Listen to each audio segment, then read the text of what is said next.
Hello, ladies and gentlemen, and not ladies and not gentlemen. Hi, everybody. Bonsoir. Hi, Casanova. Hi, Bombi. Hi, Grumpy. Hi, Notabotter. Thank you for your donation the other day. Hi, John. Hi, Kaz. Hi, Sebastian. I think I said hi to everybody on YouTube who said hi so far. Hi, Glacian. So everybody's freaking out because now everyone is like, oh my gosh, it looks like it's going to be World War III because Iran is attacking Israel. And of course, there is going to be retaliation and stuff like that. And Iran is attacking Israel in retaliation. And everyone is like, actually, like a couple of my friends called me and they're just like freaking out because obviously this is setting the stage for a much larger military situation. And like, I want to be, I would like to be surprised. I would like to be like, oh my gosh, no, how did we miss it? But the thing is, like, this is what I've been talking about the past like 2 years, saying that no matter how much people deny this and no matter how much people want to believe that this is just like a Russia attacking Ukraine situation, it was always, it was the 1939 of our era. And I just think that the US could have nibbed it, like, by giving Ukraine all the weapons we've asked for, because then Russia wouldn't be so brazen and then Iran wouldn't be so brazen, and now they are. So not surprising. Let's see how that pans out. But as of right now, Iran is launching dozens of Shaheds towards Israel. Obviously, Iron Dome is not likely to let them through. They're most likely going to take them down before they even get into Israeli airspace, or right as they do that. So the Iron Dome is more than likely to handle that attack. But the thing is, what is Israel going to do in response to that? And then what is that going to result in for the Middle East? Because this is shaping up to be a massive war in the Middle East. And, everyone who thought that this is just going to be Russia attacking Ukraine and this doesn't concern us, this doesn't do anything, here is a very unfortunate reality. It does concern everybody because Russia, Iran, North Korea, and the dictatorships are allied, and so are the democracies. And so it was never going to be just a Russia versus Ukraine war or Russia invading Ukraine war. It was always going to be a much larger global conflict. And the fact that people are still not willing to admit it, or not willing to realize it, or not willing to just come to terms with this is actually quite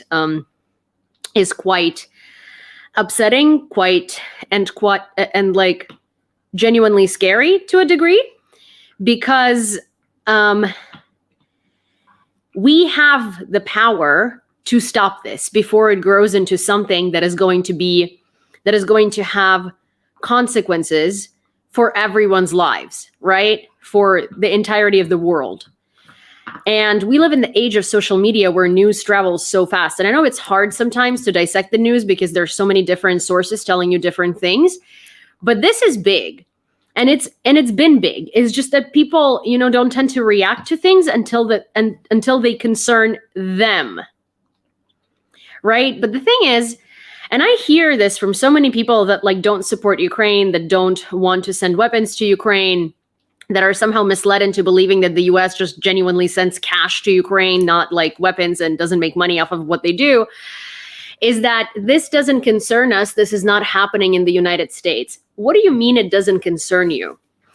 Russia, for years now, has been influencing US elections. Russia has been installing governments favorable to Russia in various different European countries, Western democracies.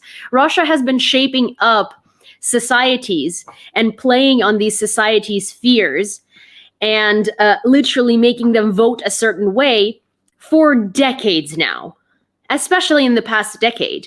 And just because Russian troops are not in your country, don't be mistaken. That doesn't mean that Russia is not your problem. Russia is most certainly your problem. Russia finances politicians that Russia favors in all of your countries, especially if those countries are Western democracies. Russia is allied with Iran. Like, Iran sent Shaheds towards Israel at the same time as Russia launched a mass attack on Ukraine. And it's a coordinated attack. Russia and Iran have been sharing technology, and they have been developing new weapons together. That doesn't concern anyone. That's not scary. Iran is one of our largest adversaries because it's an Islamic Republic, and they're, well, not because it's an Islamic Republic, but the Islamic Republic of Iran is a very, very scary dictatorship. So it's like, so watching this transpire in real time and being in Ukraine and knowing what it is like to deal with Russia, all I want to say is that, Ukraine knows how to deal with Russia and Russian partners, but we don't have the weapons. You have the weapons, but you have no idea what Russia is, what Russia does, and how much Russia screws with your daily existence. And it looks like no one's going to listen and no one's going to have an idea until shit hits the fan worldwide. And it looks like it's starting to hit the fan. So part of me is like obviously incredibly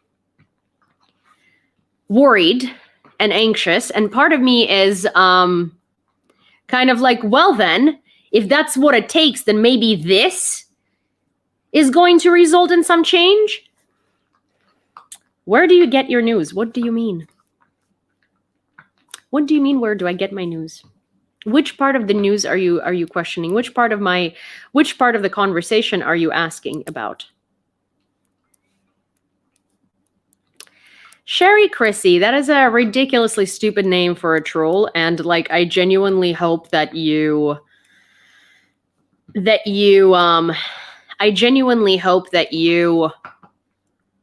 don't think that anyone in here buys that you are from any Western country by any means. But next time that you decide to pass for a native English speaker who actually lives in Europe and is not a Russian bot, maybe pick something that doesn't scream troll that much. Anyways, I was in the military. Were you? I know a lot of other people who were in the military and they disagree with you completely. Don't throw the military at me. I live in a war zone. Have you ever lived in a war zone? And if you're trying to say that you served in the military, then and you're trying to pretend to be Western, then you most likely then, in your imagination, served in the military that is packed to the brim with modern weapons, and you were able to have all the air support, all the ground support, literally all the support a person could ask for, a military serviceman could ask for.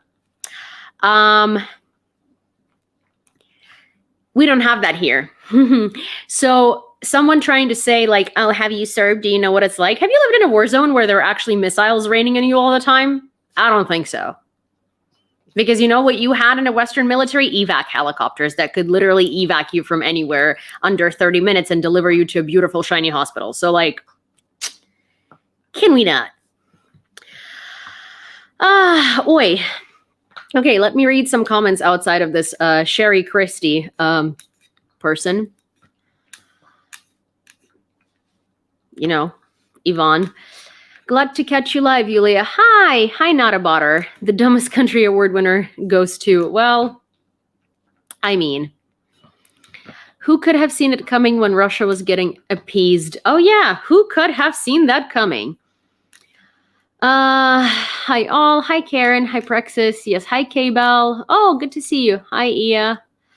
My worry, Americans start shooting down the attack. Russia will say, look, they care more them than you, about them than you. Well, yeah, I mean, Russia is always going to say that. Russia was always going to say that.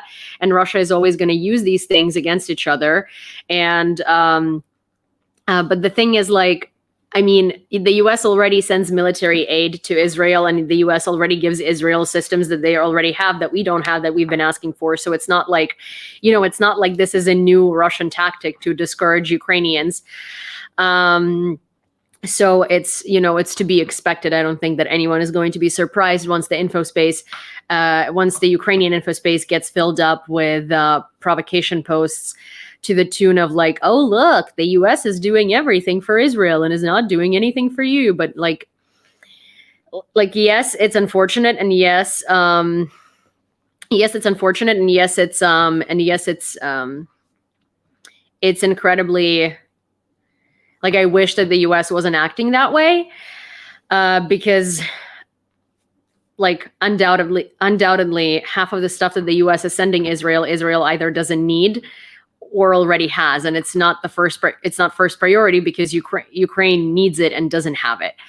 But at the same time, like, politically speaking, it's not surprising that the US gives Israel everything it wants at the snap of fingers and doesn't give that to Ukraine because, well, it's all about like allies and partnerships and how long they've lasted and stuff like that. So it's not, I mean, like, that doesn't surprise me anymore. It's like it's used way more often in propaganda. It's used in propaganda as if it's something out of this world insane, but it's not. Like, I'm not surprised. Like, I'm upset, I'm annoyed, but at the same time, like, politically speaking, I'm not surprised. This was to be expected. And money, yeah, and money. Hi, Archer. Hi, where are you from? I'm from Ukraine, and I'm from Ukraine. I don't know what else to say. I'm from Ukraine. So yeah, I mean, I'm going to give you updates about what's going on between Iran and Israel as we hear about it. This news has broken fairly recently. I want to say under an hour. It was dozens of Shahed drones about an hour ago. Now it's being reported that there are hundreds of Shahed drones heading towards Israel. Right now it's about, I want to say, like midnight or 1 a.m. in Israel. And it's going to take hours for the drones to reach Israel, but also there are questionable reports of missiles heading towards Israel as well from Iran. This attack is This attack is a retaliatory attack because cruise missiles are involved too. Well, yes, but I don't see any major news outlets confirming it yet. So we will see. So I just don't I don't doubt it, but I would like to not say things until they're like officially confirmed by multiple sources. So I also only way through sending so many that the systems get overwhelmed. Yeah, but they're sending them in waves. So the thing is, like, the way that Iron Dome reacts is I don't think that the Shaheds alone are going to do it. If it's a mixture of Shaheds and missiles and it's nonstop fire, then that could break through the Iron Dome. So I heard that the drones are supposed to be there in like 20 minutes. So reports vary. It depends on it really depends on a lot. But also they were launched about a couple of hours ago, and that usually takes about 4 hours to get there, because if you look at the distance between Iran and Israel, it's not a tiny distance, and it usually takes quite a long time for drones to reach their target if it's such a long haul target. Missiles, however, those could reach much faster, of course. But yes, it's obvious that Iran knows that Israel has very good air defense systems. No, it will take 9 hours to reach. It was going to take hours, like from 4 to 8 hours is the different accounts that I've seen. Some people have been wondering if Iran would respond in a way Israel could defend So here's the thing. Iran fully understands that Israel's air defense is supreme. Like Israel has Iron Dome. Israel has an incredible amount of very, very modern air defense technology. And so just sending Shahed drones, especially because, so Shahed drones are difficult, right? As someone who lives in Ukraine, like, they're not fast, right? But they're small objects, and no one wants to use expensive air defense on Shahed drones because, well, a drone is basically like 1/9, if not 1/10, of the cost of a missile that takes it down.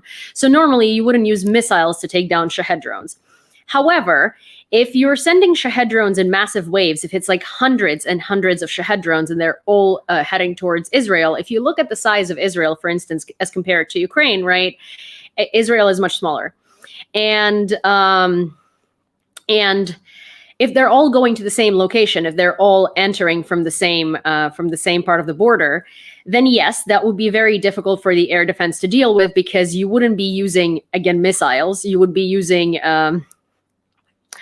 depending on what country, depending on like how much resources you have, because here in Ukraine, they're being taken down with like anti-drone rifles, basically. But in Israel, I'm sure they have some much more sophisticated technology.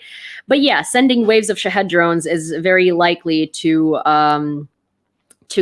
cause quite a bit of discomfort for Israel. But I don't think that Shahed drones alone are going to do it, and I think Israel is going to be able to take them down. Also, like, hi, Brain Buzz. Also, I think that Israel is fully capable of repelling this attack. The problem with this attack is that it's very stupid, because Iran was saying that Israel will pay. Well, in fact, in this particular instance with Shaheds and missiles, Israel is unlikely to pay. I'm not taking a side here. I'm just saying that, like, as a response to what Iran was saying, Israel is unlikely to pay because they're likely to be able to repel this. What this will likely do, however, is this will give Israel enough reason to actually to bomb Iran.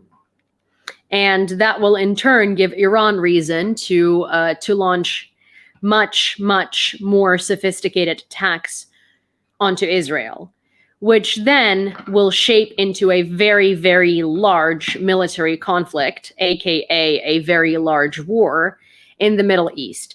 Because Iran has allies. Also, Iran is allied with Russia. And all of this is interconnected.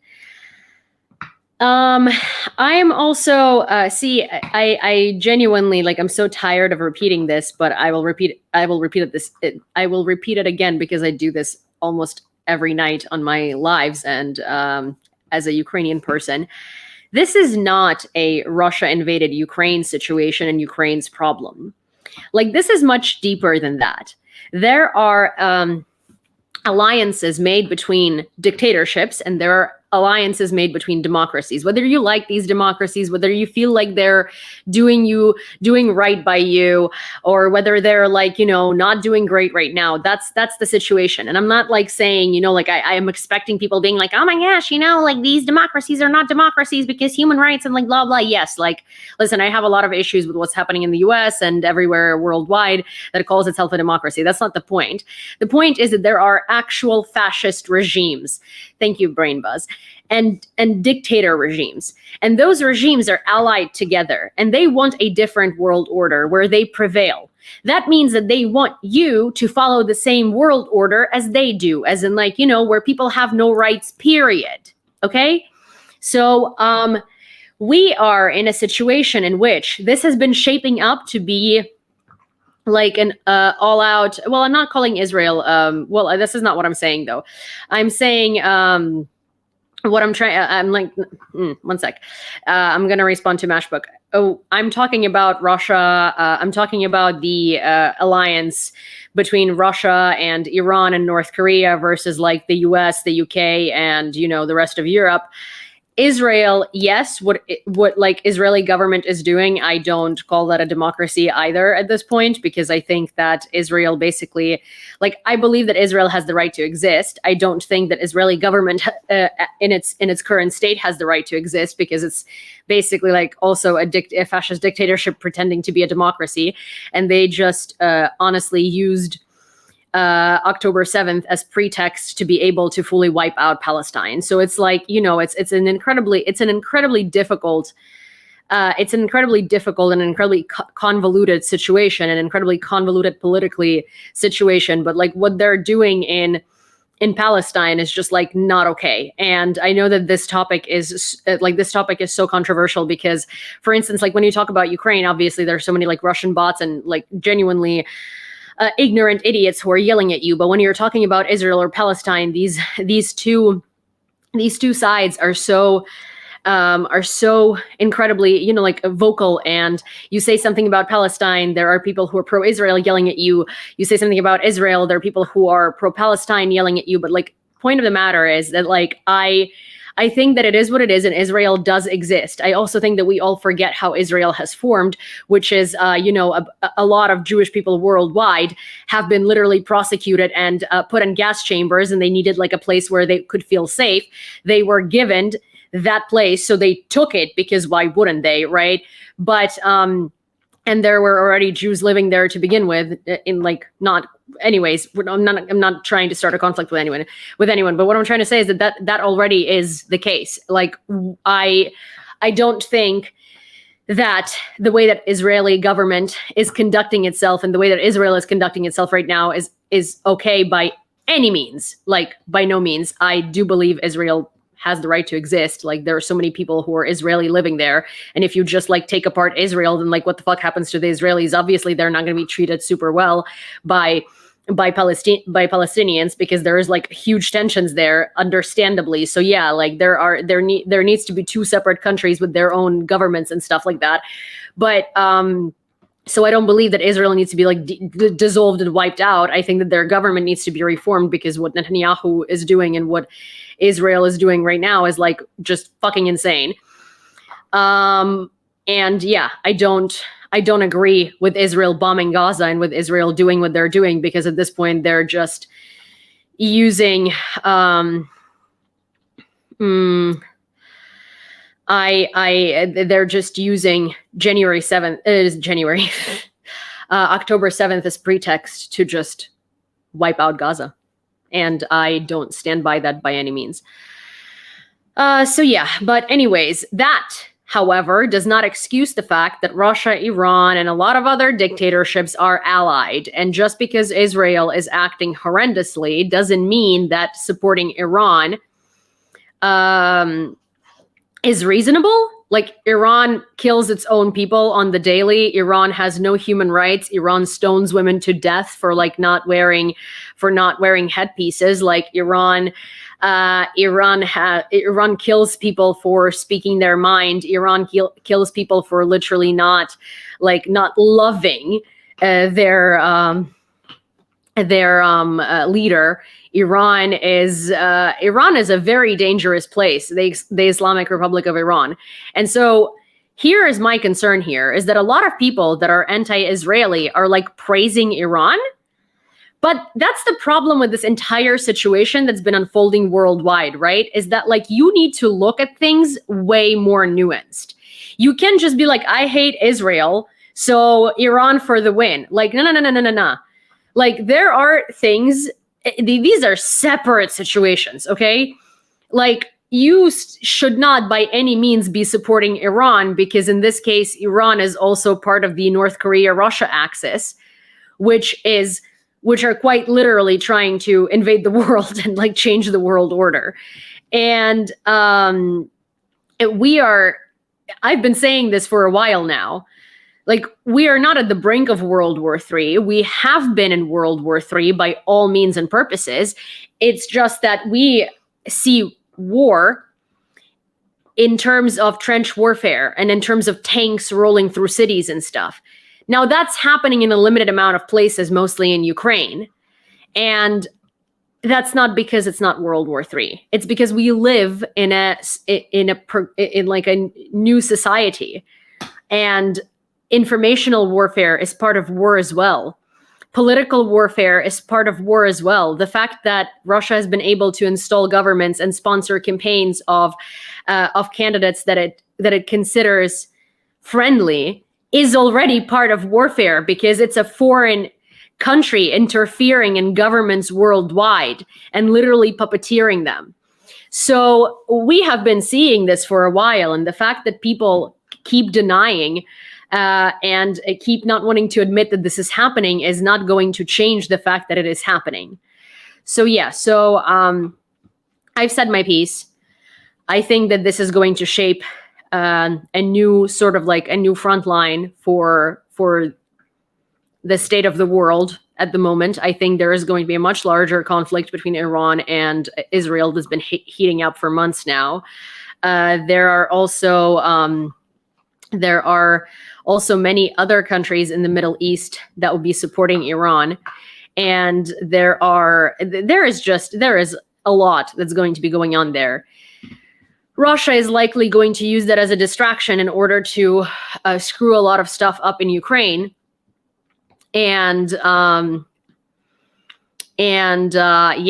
I think that this is going to cause a lot more issues on the geopolitical scene than people realize or than people want to admit. And if you wanted to hear why and hear the rest of what I was saying, then you can go to my YouTube, which is Yewleea, and that's where you can rewatch the video, because all the streams are uploaded and you can replay them. But I am not, I see a lot of new people coming in, and I understand that you probably came in mid-sentence and you have no idea what I'm talking about. But if you do want to hear my opinion, then you can do that on YouTube. Going to join your YouTube. Thank you. Where is Joey? Joey is on vacation for another 3 or 2 days or something, and I'm substituting for him because he asked me to. Hi, I'm Yulia. I'm Ukrainian, and I'm currently in Kyiv. But what aboutism? Russia is attacking Ukraine. Yeah, but what about insert grievance here? No one can seem to judge things individually anymore. No one does. Hi. Yeah, no, I'm still on, you're streaming on YouTube. Yeah, I stream on YouTube every time that I do the news. I do them in both places. Hey guys, can you please block Evan on Joey's as well? Because you've already blocked him on my account. Now it's time to do it on Joey's, because he had finally, he feels like, what are your thoughts on the Israel situation? So if you would like to hear them again, because I had just talked about it for the past 28 minutes, you can go to my YouTube, which is at Yewleea, and that's where you can rewind the stream and you can listen to everything I've said so far, because I had just literally covered everything in the past 30 minutes. And so yeah, so that's where I would recommend you go. So for those of you who are on Joey's account, hi, I'm Yulia. I have a TikTok and a YouTube, which is at Yewleea. I'm substituting for Joey while he's on a cruise, a much deserved cruise for a week. So far, he was going to be gone for a week. It's been, I think, 5 days so far, and so I've been doing news live in the evening on his channel every evening, simultaneously with the news that I do on my channel normally every evening. Joey does a lot of video updates. Thank you, Brain Buzz. And he's a fantastic reporter. I normally do less video updates and daily lives or nightly lives where we discuss and dissect the news. And so if you would like to be caught up mostly on Ukraine and also on the state of world affairs, because we cover obviously Europe and the US and politics everywhere, because it's a geopolitical mess, garbage fire, in the world right now. That's what we do every night. Thank you, Brain Buzz. Remember to hit the like. Thank you. And hi, don't worry. So yeah. I am going to move on to talking a bit about, well, covering the news that have happened today in Ukraine, surrounding Ukraine, and about Ukraine. And then, if something happens that we haven't covered so far regarding Israel and Iran, I'm obviously going to update you as it happens, as I receive the news about it. So if you have any questions, please feel free to ask. But the thing is that I might not respond immediately, or it might take me a while, because I currently have 3 screens in front of me, and I am literally doing, I'm reading 3 separate comment sections, one on my YouTube, one on my TikTok, and one on my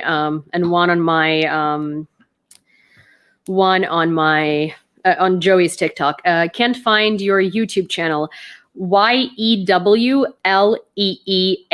So it's like Yulia. Yeah, there we have it. Thank you, Leanne. I really appreciate the help. No excuses, Yulia. Oh yeah. Hi, Demon Orb. Sorry, we have a bunch of really fun handles here on YouTube. And sometimes when I read them, I'm just like, this is hilarious, and I love it. By the time it gets to SCOTUS, weapons are there. Well, I mean, we'll see. Congress is now going to try to pass aid to Israel, obviously. And Ukraine is just over here waiting. Okay, so we're going to start with a series of photographs by Yulia, a Ukrainian photojournalist who won open format category in the World Press Photo Competition.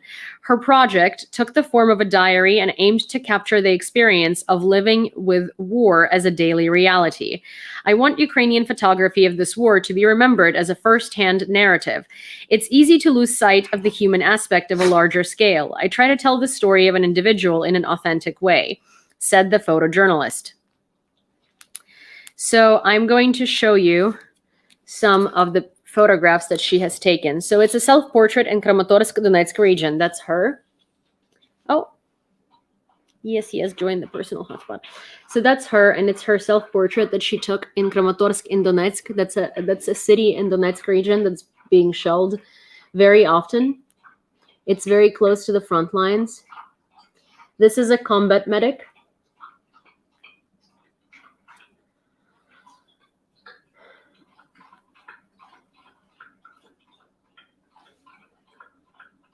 I hear the pupper. Yeah, I'm sure you do.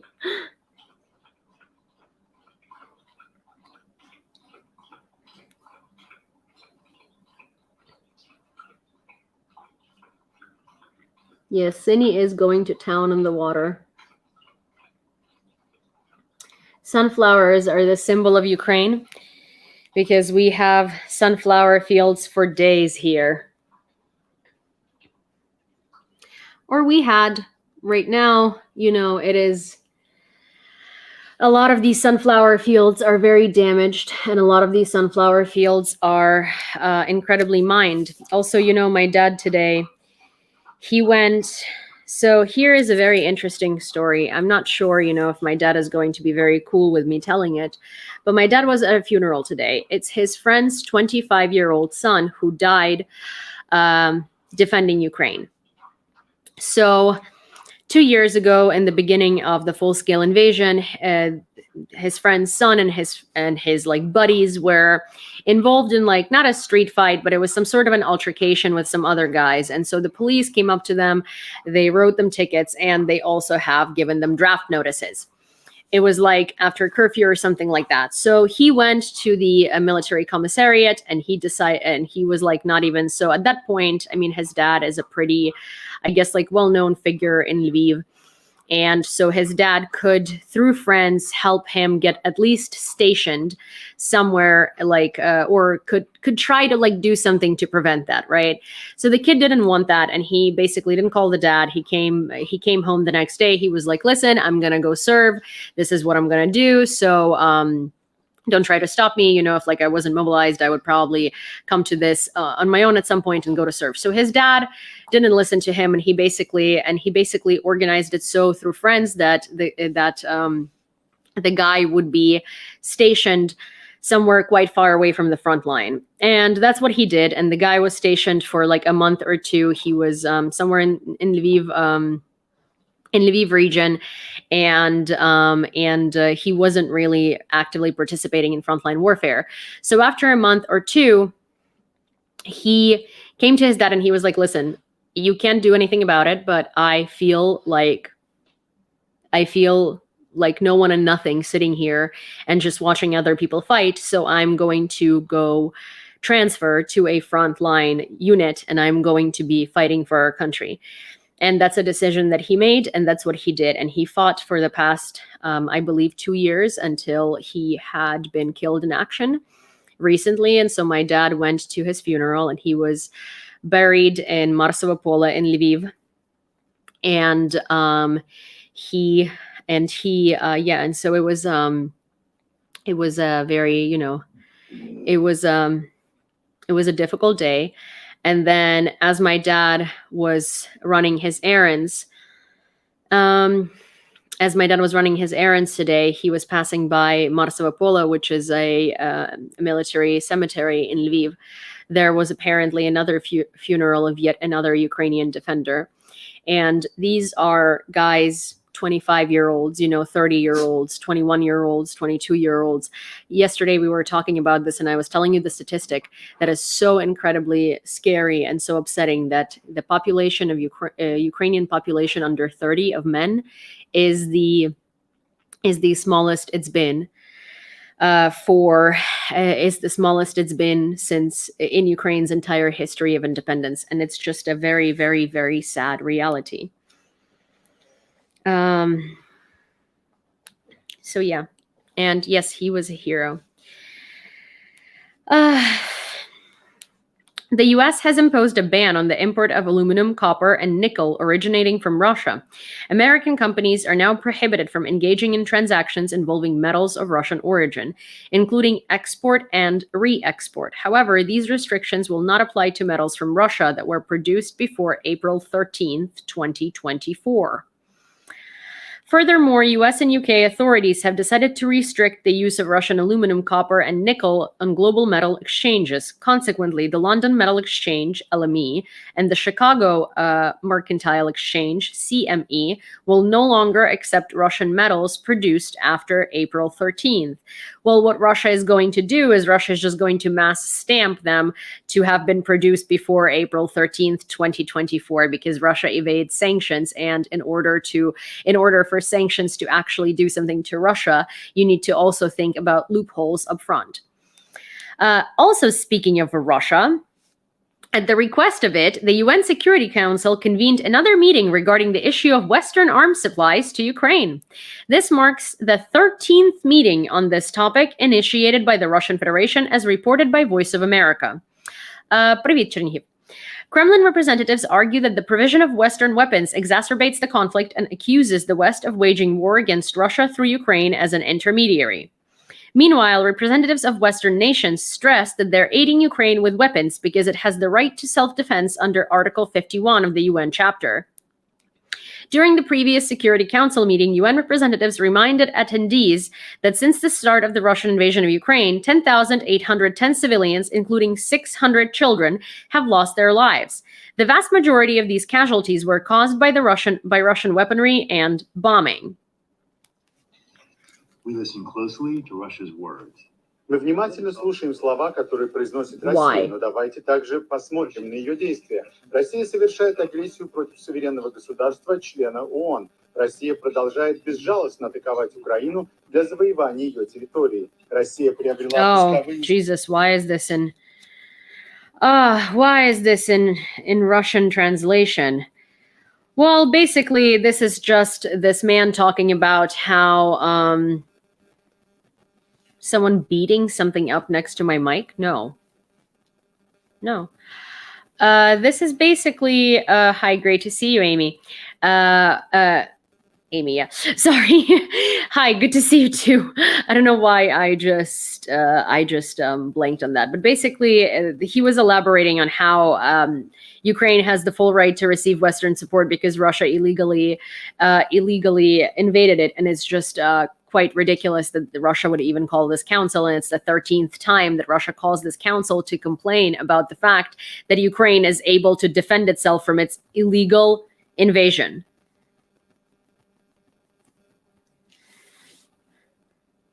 There's a knocking noise. It's my foot knocking the table. Oh, okay. Well, I'm going to stop knocking the table with my foot, I guess. So this is an interesting one. And before I read it, I'm going to say that the person who wrote it is a person that works at the Peking University. So that means they work in China. And nothing that comes out of China comes out of there without the approval of the Chinese government. So I don't know how much we can rely on that opinion because, hi, Darlene, because it is not, I would not trust anything that Chinese officials or anyone at a high postulated in China says. Russia is sure to lose in Ukraine, reckons a Chinese expert on Russia. Feng Yuzhun, a professor at Peking University and deputy dean of the Institute of International Studies at Fudan University in Shanghai, believes that Russia's defeat in the ongoing war with Ukraine is inevitable. In an analysis for The Economist, he outlined several reasons for this assessment. So China is allied with Russia, right? China is very obviously favoring Russia. So it is not in China's interest to say this, unless this is just being said as a distraction, because if an analyst in China or a professor at a university genuinely wrote this, and the Chinese officials saw that, he would have been probably never to be heard from again. So I am very wary of this article, even though it had been written up for The Economist, which is a Western publication. It had come out from China, from a person who works and lives in China, which makes no sense because, again, the Chinese government monitors everything. And unless it's favorable for them and it results in something that they need, this would never have made it out of China. And that's why I'm very, very, very, very wary of this. Yuzhun argues that Russia's struggle in the war stems from its failure to recover from the significant deindustrialization it underwent after the collapse of the USSR. Additionally, he highlights the information cocoon surrounding Russian decision-making, particularly due to Putin's prolonged tenure in power. Despite Russia's nuclear capabilities, Yuzhun asserts that its eventual withdrawal from all occupied Ukrainian territories, including Crimea, is inevitable. He credits Ukraine's resilience and unity in resisting Russian aggression for dispelling the myth of Russia's military invincibility. Regarding China's relationship with Russia, Yuzhun notes instability influenced by recent events. China's stance has shifted from unconditional support to a more traditional stance of non-alignment, non-confrontation, and non-targeting of third parties. Yuzhun suggests that without significant changes in Russia's political system and ideology, the conflict may stagnate or escalate further. He warns against the possibility of a Korean-style ceasefire as Russia continues to attack Ukrainian positions and infrastructure, potentially leading to more conflicts in the future. So see, that's where it is. So I agree with the first statements here, and then we see where it's actually going. So he's taking a quite pro-Ukrainian position in the beginning, and then he starts talking about a Korean-style stalemate or a Korean-style ceasefire, which that's never going to happen because Ukraine is never going to accept that, right? And it's never going to happen because that's not going to let Ukraine, because that's not going to keep Ukraine safe from Russia invading again. So this guy is saying things that are real, and this guy is saying things that are actually reasonable. And then he goes into talking about a Korean-style ceasefire, which is something that Russia has been putting out there for quite a while there. Now that the front line collapses, which is currently happening, have you been to the front line and do you know what's happening there? Because, the way I see it, through people like you, for you, the front line in Ukraine has been collapsing for the past 2 years and it still hasn't fucking collapsed. And the thing is, we barely have any weapons and we're still pushing Russia back. and we are still not letting Russia through. So imagine if we actually do start getting more weapons, what we can do. And yeah, the front line hasn't been collapsing. Please don't use words like that, because words matter and definitions matter as well. Front line hasn't been collapsing. Do you know the definition of the front line collapsing? Clearly you don't. But that's okay anyways. Bye-bye. It needs more random uses of the word like. Well, I was trying to insert as many as I could. Anyways, Chancellor Scholz emphasized in an interview with TASS that the war in Ukraine will not be brief, indicating that the need for sustained supply of weapons and ammunition to Ukraine is going to prevail.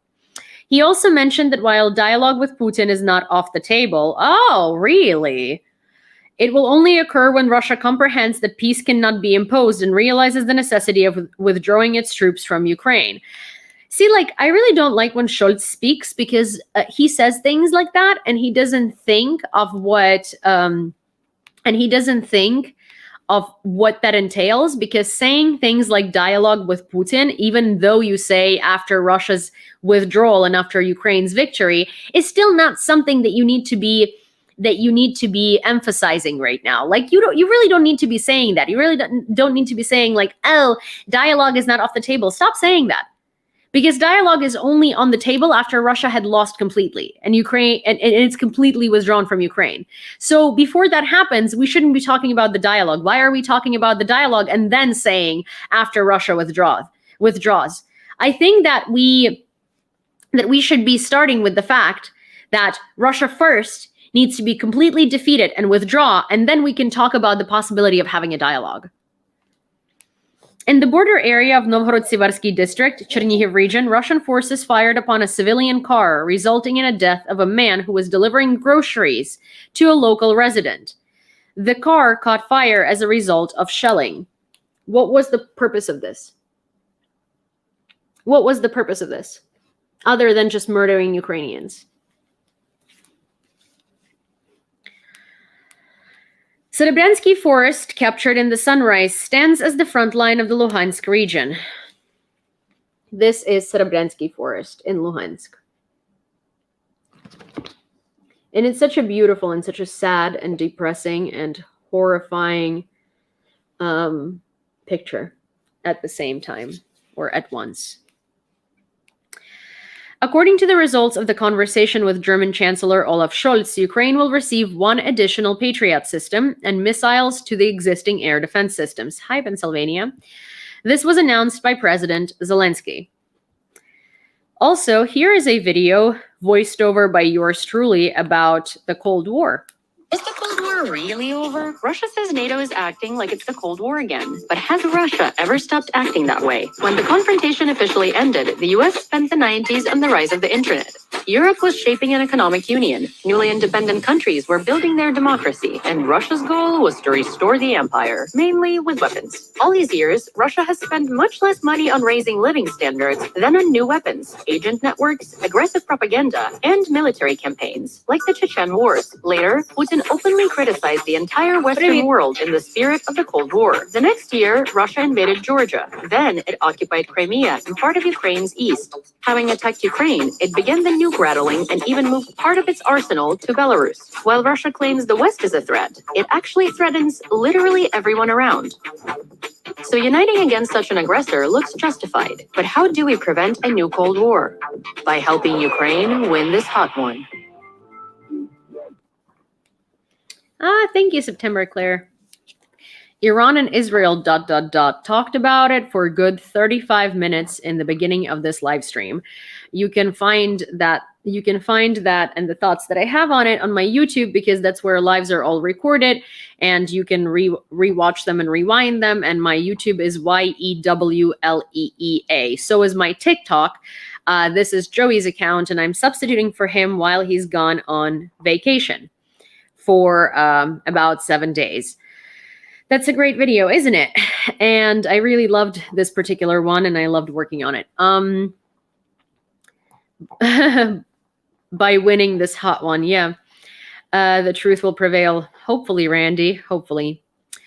So yeah. Hardly visible, they are the backbone of Ukraine's defense. On April 13th, the country salutes its defense industry workers. On this day in 2022, their 2 Neptune missiles stunned Russia's navy, sinking its flagship Moskva. The defense sector employs 300,000 professionals. In 2023, their innovations and can-do spirit helped Ukraine triple its military output. What spurs them on is their motto. It goes, the death of enemies starts with us. Their arsenal is growing. Updated Neptune missiles are now hunting Russia's S-400 missile systems. Bogdana howitzers smoked Russian troops at Snake Island and helped clear the sea lanes for Ukraine's grain exports. And there is a fleet of thousands of drones. The number of Ukrainian drone companies has soared to nearly 300. Their FPV drones destroy the enemy at the front line, while naval ones like Magura and Maluk prowl in the Black Sea. Буде ще більше нашої зброї, снарядів, наших дронів. And now the most important part. Ukraine's weapons manufacturers have new surprises for Russia. What will that be? The enemy will be the first to know. Yeah, and it's very admirable because we are literally we are inventing weapons that we don't have, but the reason why we're inventing these weapons is because we are not getting the weapons that we need, and we're not getting the weapons that we have been promised. The head of the Russian Federation, Vladimir Putin, informed the IAEA about the plans to restart the activities of the ZNP this year. In the Moscow region, the most extensive military training call in a decade has been announced, as reported by the Moscow Times. Enterprises are required to provide military enlistment offices with detailed information about employees, including names, dates, and places of birth, fitness categories, military specialties, ranks, positions, places of residence, and phone numbers. An employee from one of the military enlistment offices stated, "Letters are being sent to all organizations registered in the Moscow region. Our military enlistment office aims to assemble all conscripts for training in mid-June for a 2-week period." It is noted that increased quotas for call-ups may also be implemented in other regions of Russia.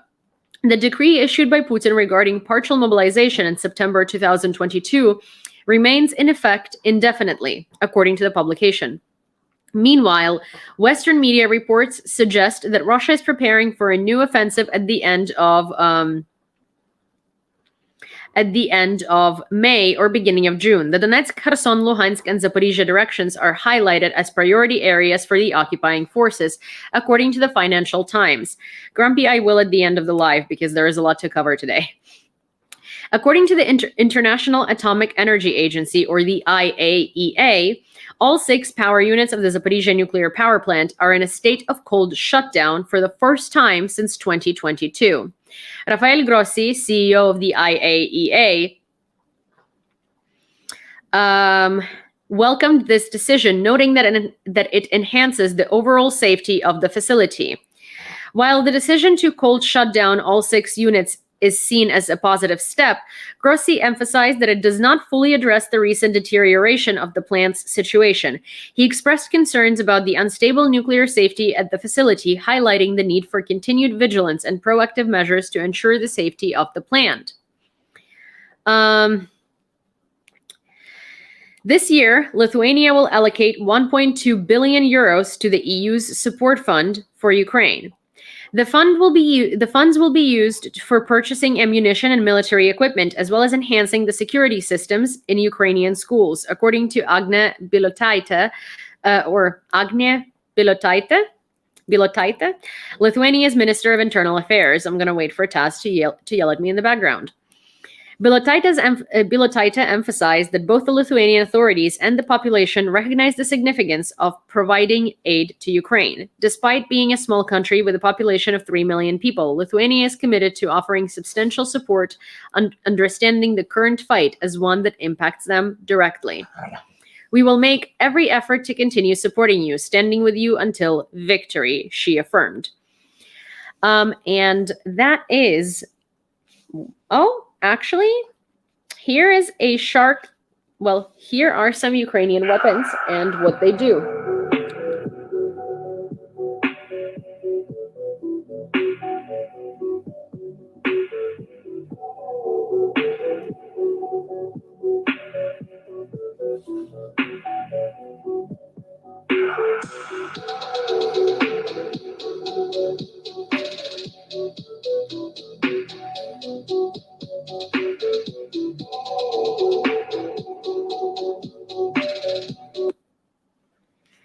And that is just the beginning for Ukrainian weapons.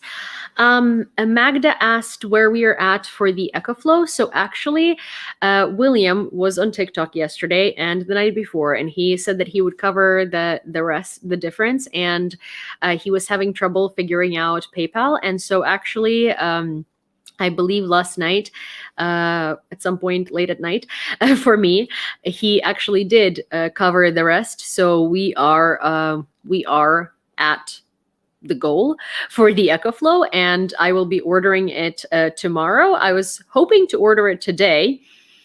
And no more 69 donations. Yeah, that was very, very, very nice of him. I've already thanked him personally, and 100 Iranian drones intercepted. Oh, that's wild. But yeah, so that let me just finish this thing very quickly. But yeah, so that was fundraised for, and we raised the necessary amount, and I will be purchasing the EcoFlow tomorrow. It'll likely take about a week for it to get here. Once it does get here, I will obviously demonstrate it to you. I am Sini. Sinona, stop it. Come here, baby. Come here, Sini. Come here. Sini, come here. But yes, there is I found an international model and also an EU model, and I don't quite understand the difference between them. So I don't know which one I should be ordering. I think that maybe international has different power sockets, and that means that I wouldn't have to that I could plug in a lot of my American plugs. So we shall see. I'm gonna wait on. I tasked my Aunt Anastasia, who gets these things a lot more than I do, to sort of figure out what the difference is, and then we can, discuss.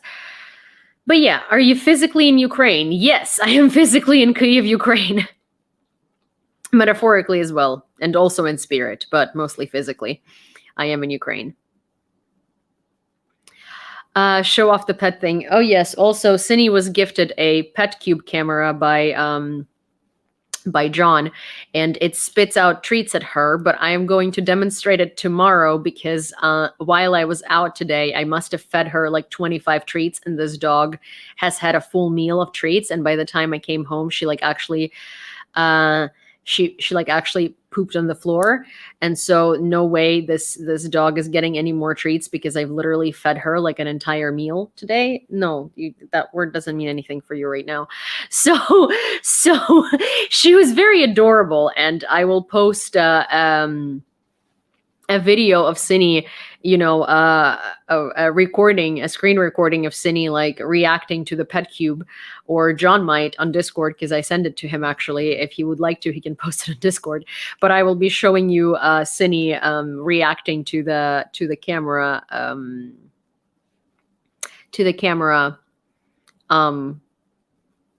tomorrow, because unfortunately I have given her so many things today that this dog might explode if she eats anymore. So so we will not be demonstrating, unfortunately. So yeah. Yeah. Well, we are done before 2 a.m. Oh, wow. Well, I would like to... Hi, Sini. I would like to actually finish probably right now, if that's okay with you guys, because I do... I want to clean up It's it's Saturday is usually my cleanup day, but I had a lot going on today. I met up with this brilliant photographer who, thank you, who moved back from who lived in California for 20 years. She moved with her mom when she was a kid, and she had just moved back to Lviv actually a couple of months ago, and we met up to talk about sort of her work, and she was visiting Kyiv for a day, and she took a couple of portraits of me. So I also walked a lot today, and I had a lot of things to do before that.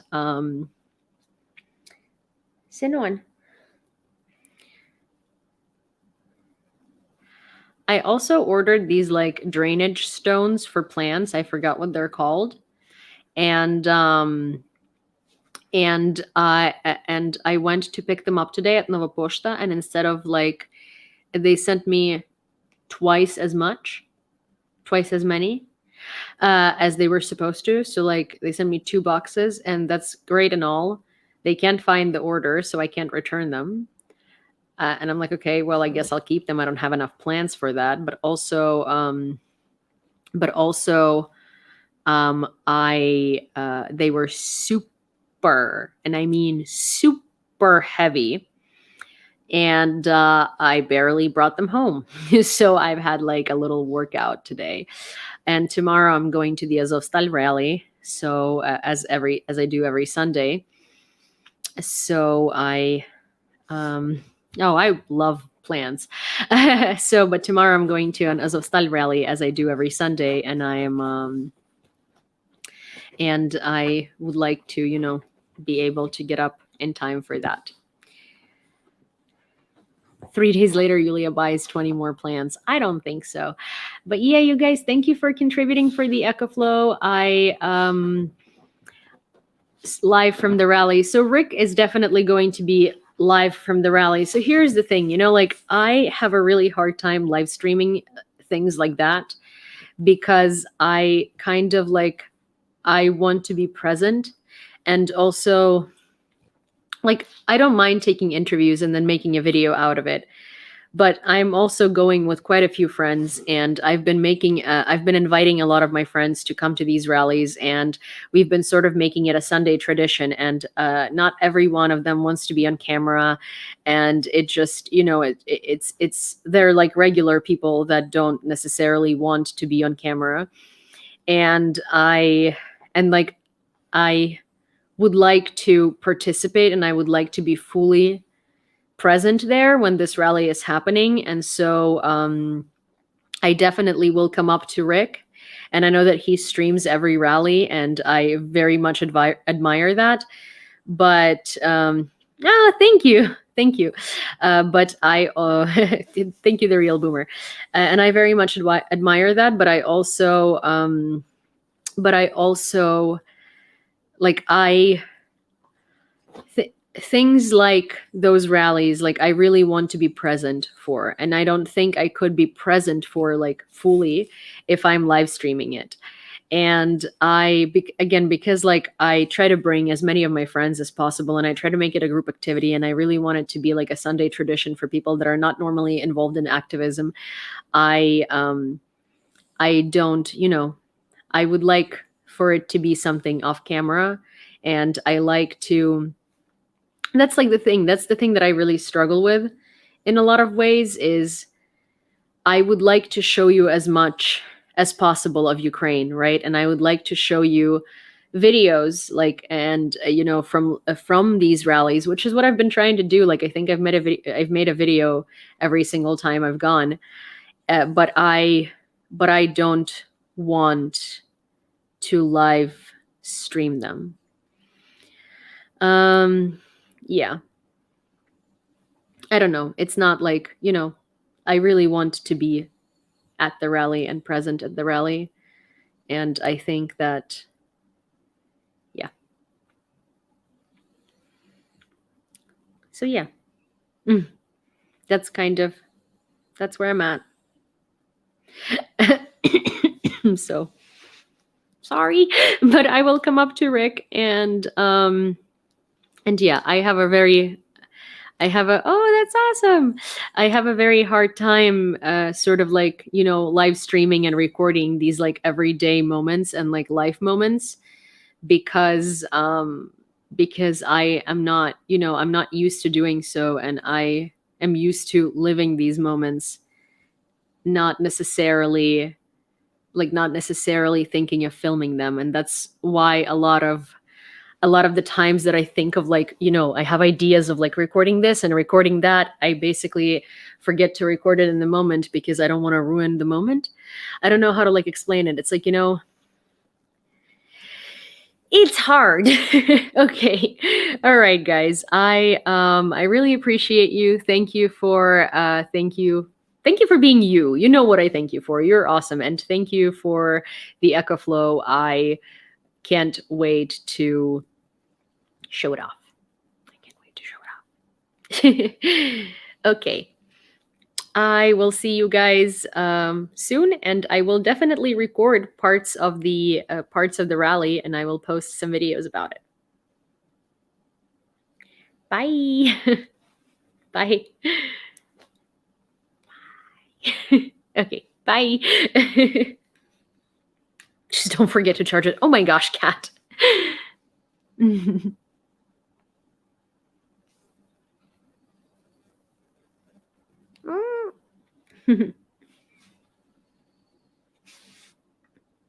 Night.